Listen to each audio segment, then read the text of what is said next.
Pada zaman dahulu, terdapat sebuah permainan yang terlihat sederhana, hanya dengan beberapa batang anak panah. Namun, di baliknya ada air mata, harta yang terkuras habis, bahkan nyawa yang melayang sia-sia. Inilah azlam, praktik judi kejam bangsa Arab jahiliyah.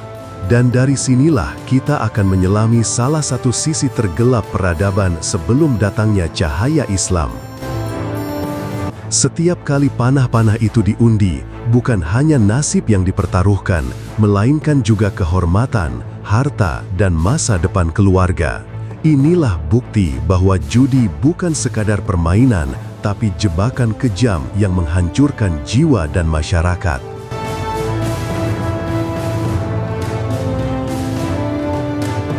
Sebelum Islam datang, bangsa Arab memiliki berbagai bentuk hiburan yang kelam. Salah satunya adalah maisir, yakni perjudian.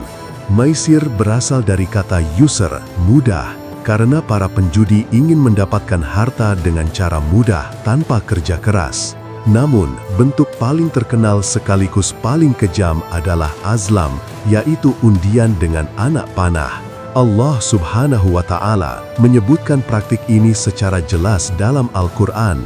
Ya ayyuhalladzina amanu, innamal khamru wal maisiru wal ansabu wal azlamu rijsun min amalis syaitan, fajtanibuhu la'allakum tuflihun. Hai orang-orang yang beriman, sesungguhnya khamr, judi, berhala, dan mengundi nasib dengan anak panah adalah najis termasuk perbuatan syaitan. Maka jauhilah perbuatan-perbuatan itu agar kamu beruntung. Quran Surat Al-Ma'idah ayat 90.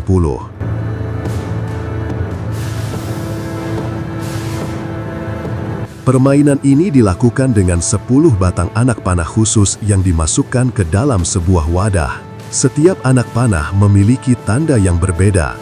7 panah berisi tulisan menang dengan berbagai tingkat bagian dari daging unta yang dibuat sebagai taruhan. Sedangkan 3 panah yang lain dibiarkan kosong tanpa tulisan, disebut hurman, artinya yang mendapatkannya harus membayar harga penuh dari unta kurban tersebut tanpa memperoleh bagian apapun. Para pemain berkumpul, biasanya terdiri dari 10 orang peserta, mengeluarkan harta untuk membeli seekor unta yang pada saat itu tergolong mahal. Lalu 10 anak panah diletakkan di dalam sebuah wadah untuk diundi oleh seorang penjaga kuil atau pemimpin kabilah. Jika keluar panah bertuliskan menang, ia berhak atas bagian daging unta. Jika keluar panah kosong, ia rugi besar karena tetap harus membayar harga unta tanpa mendapatkan sepotong pun dari daging tersebut.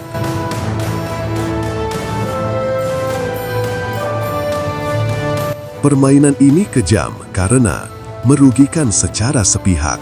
Ada yang mendapat daging tanpa membayar, ada yang membayar penuh tanpa mendapatkan apapun. Menumbuhkan kesombongan. Pemenang dianggap terhormat karena bisa membagi-bagikan daging kepada kaumnya. Membakar emosi.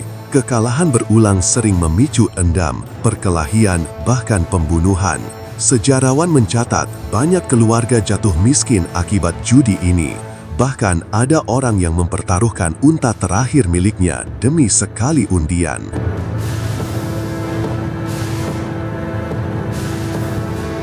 Rasulullah SAW dengan tegas melarang setiap bentuk judi.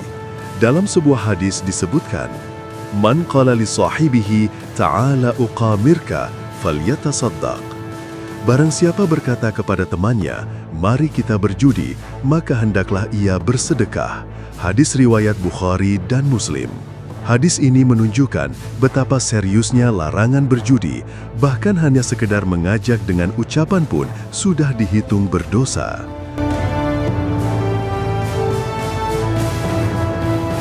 Islam melarang judi karena dampaknya yang destruktif, yaitu merusak harta, menghabiskan kekayaan tanpa hasil apapun, merusak akal, membuat ketagihan dan hilang logika, merusak keluarga, menjerumuskan dalam kemiskinan, merusak masyarakat, memicu perpecahan dan kezaliman. Allah Subhanahu wa Ta'ala menegaskan dalam ayat berikut, Innama yuridu syaitanu an yuqi'a bainakumul adawata wal baghdha'a fil khamri wal maisiri wa yasuddakum an dzikrillahi wa 'anis shalah. Fahal antum muntahun? Sesungguhnya, syaitan bermaksud menimbulkan permusuhan dan kebencian di antara kamu lantaran khamr dan judi, serta menghalangi kamu dari mengingat Allah dan salat. Maka berhentilah kamu dari perbuatan itu. Quran Surat Al-Ma'idah ayat 91. Islam datang untuk memutus rantai kehancuran ini. Dari judi panah yang brutal, bangsa Arab dibimbing untuk mengenal tauhid, kerja keras, keadilan, dan berbagi dengan cara yang halal. Narasi ini adalah bukti bahwa Islam bukan sekedar agama ibadah, tapi sistem kehidupan yang menyelamatkan manusia dari kegelapan menuju cahaya.